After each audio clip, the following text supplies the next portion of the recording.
Nehemiah chapter 13. On that day they read in the book of Moses in the audience of the people, and therein was found written that the Ammonite and the Moabite should not come into the congregation of God forever, because they met not the children of Israel with bread and with water, but hired Balaam against them, that he should curse them. Howbeit our God turned the curse into a blessing. Now it came to pass, when they had heard the law, that they separated from Israel all the mixed multitude. And before this Eliashib the priest, having the oversight of the chamber of the house of our God, was allied unto Tobiah. And he had prepared for him a great chamber, where aforetime they laid the meat offerings, the frankincense, and the vessels, and the tithes of the corn, the new wine, and the oil, which was commanded to be given to the Levites, and the singers, and the porters, and the offerings of the priests. But in all this time was not I at Jerusalem, for in the 32nd year of Artaxerxes, king of Babylon, came I unto the king, and after certain days obtained I leave of the king. And I came to Jerusalem, and understood of the evil that Eliashib did for Tobiah, in preparing him a chamber in the courts of the house of God. And it grieved me sore. Therefore I cast forth all the household stuff of Tobiah out of the chamber. Then I commanded, and they cleansed the chambers. And thither brought I again the vessels of the house of God with the meat offering and the frankincense. And I perceived that the portions of the Levites had not been given them, for the Levites and the singers that did the work were fled every one to his field. Then contended I with the rulers and said, Why is the house of God forsaken? And I gathered them together and set them in their place. Then brought all Judah the tithe of the corn and the new wine and the oil unto the treasuries.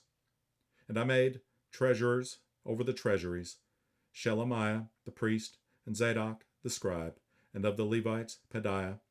And next to them was Hanan the son of Zachar, the son of Mattaniah, for they were counted faithful, and their office was to distribute unto their brethren.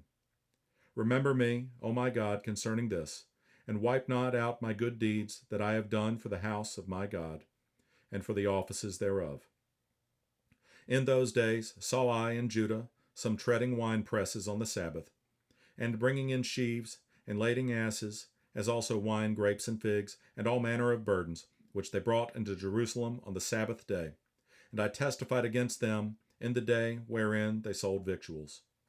There dwelt men of Tyre also therein, which brought fish, and all manner of ware, and sold on the Sabbath unto the children of Judah and in Jerusalem. Then I contended with the nobles of Judah, and said unto them, What evil thing is this that ye do, and profane the Sabbath day? Did not your fathers thus, and did not our God bring all this evil upon us, and upon this city? Yet ye bring more wrath upon Israel by profaning the Sabbath. And it came to pass that when the gates of Jerusalem began to be dark before the Sabbath, I commanded that the gates should be shut, and charged that they should not be opened till after the Sabbath. And some of my servants set I at the gates, that there should no burden be brought in on the Sabbath day.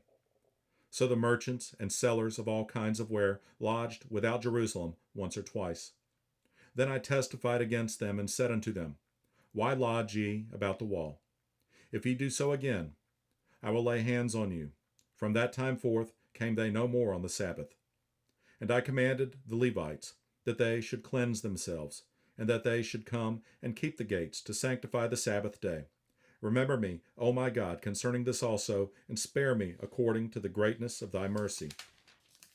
In those days also saw I Jews that had married wives of Ashdod, of Ammon, and of Moab. And their children spake half in the speech of Ashdod, and could not speak in the Jews' language, but according to the language of each people.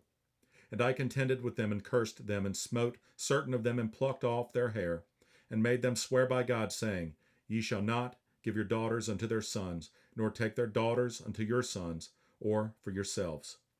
Did not Solomon, king of Israel, sin by these things? Yet among many nations was there no king like him, who was beloved of his God, and God made him king over all Israel.